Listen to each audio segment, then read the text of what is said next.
What am I? What? Sorry. Vocabulary. Oh, okay. We're doing vocabulary now. Okay. Vocabulary number 1. Fable. So a fable is a short story, and as they say in the first sentence, they give morals. Morals would be like kind of values to live by. So when I hear the word fable, I don't necessarily think of Rosa Parks because Rosa Parks is a true story. When I think of fable, I think of like the tortoise and the hare. Do you know that fable? The rabbit and the turtle? Oh, yeah. Right? I think of that. There's a very famous author, Aesop. Aesop's Fables is what his stories are called. Fables. There's one about a spider. It's the only one I can remember, right? Something about a spider. So when I hear the word fable, that's what I think of. A lot of times they might involve some animal, right? You might tell them to children to help teach them their values, their way to read by. So when I don't necessarily think of Rosa Parks, but I guess you could say Rosa Parks has become kind of like a type of fable. Number 2, boycott. It means refuse to buy something, usually something like refuse to buy something or refuse to do something. Many people are boycotting something. No, we won't do that. We won't buy that. And it is because you are angry about something, you are expressing your disapproval. I think this one's pretty easy to understand. Maybe you could boycott buying products from some company because they're the way they treat their workers. You can boycott something with the government. A lot of times it's products, or it's different from strike. It's not strike, not going into work. It's boycotting something. Don't buy that. Don't do that. A lot of times with some type of company, do not buy their products. Can we say that we are boycotting Racket Bankager? Yeah, you can use that as a verb. A boycott or to boycott. You can use it as a noun or a verb. Number 3, foreground. So here she uses it as a verb, I believe. Then people start to foreground, yeah. So first, think of it as a noun, background, and foreground. A lot of times, you also might see them use the word forefront. The forefront. Bring some idea, bring some issue to the forefront of society, or to the forefront, thinking the opposite of background. If something is a background, it's hidden, or it's away. If something is in the forefront, if something is in the foreground, it is there, it is open, everyone can see about it. So she uses it as a verb. People start to foreground that she's a good Christian. So they are making this obvious. People didn't know about it, but now they are talking about it.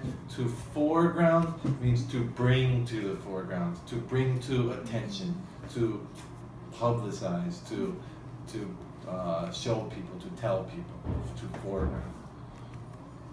So they are doing that because they want to show that she's just a nice, good Christian lady. She's not some really politically involved lady or something like that, or some crazy person.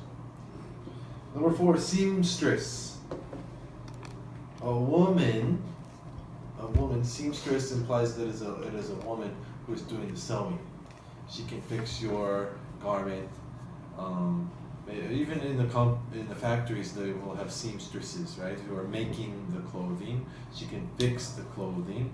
They are sewing, to sew. And yeah, I don't know if you know, but to sew is actually spelled S-E-W. Pronunciation-wise, doesn't make that sense. To sew, S-E-W, to sew something. Someone who sews is a seamstress.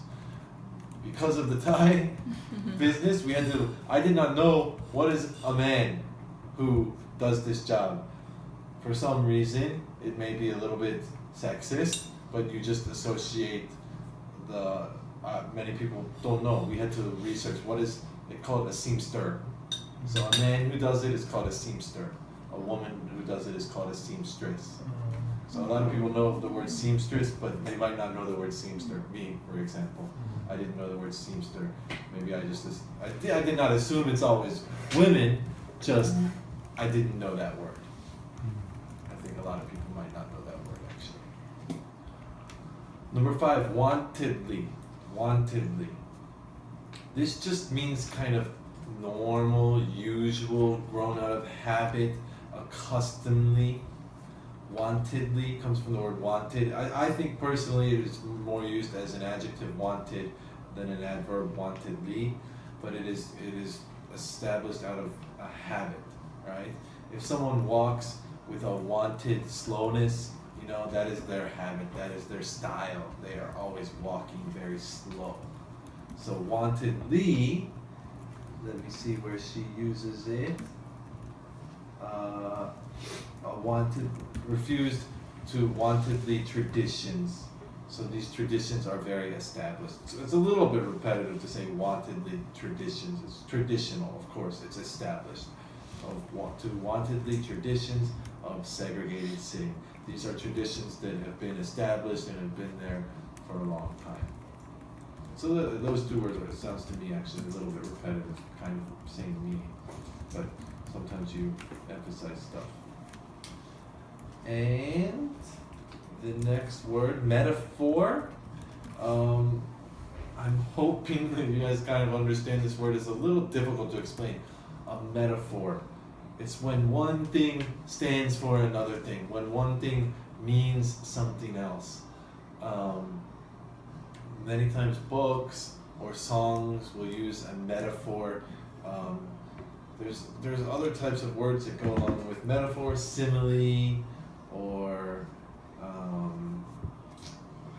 simile is when you use the word like or as.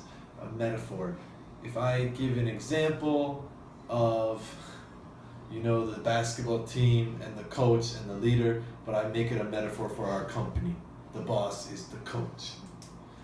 I am the star player. Because I make the most sales. And, you know, the bench player, the role player who only barely plays, they are the people who are not the important ones, but are still very important. I make a metaphor.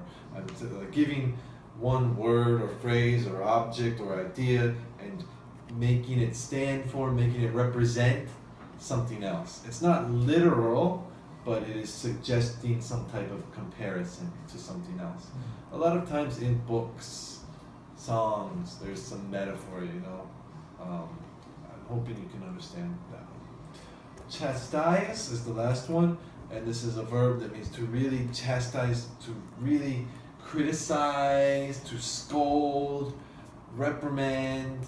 If you did something bad, I will really chastise you and tell you you did something very bad and it was not good. Really chastise. You can verbally chastise someone. Usually it's going to be, I'm kind of assume verbally chastise someone with your words. Not so much punish, but just, and not so much, it does not mean yell at them, but it really to tell them that they did something bad. It is not implying punish, it is not implying necessarily anger, but you chastise them. You criticize. A moderate way to criticize? No, it doesn't mean moderate. It does not imply. Chastise actually implies that it's quite severe. But you can chastise someone in a normal voice without getting loud. That was all that I meant to say. You don't have to yell. I can chastise you about the way that you did something. You know, that was really not good, and I sit you down and tell you, and quite seriously, you know, or I can just yell and chastise you that way. It's to criticize severely and really tell you that you did something bad. So how does she use it, or how does the thing use it to chastise people? I can't find it right now. Those are the 7 vocabulary words. Any questions about those vocabulary words?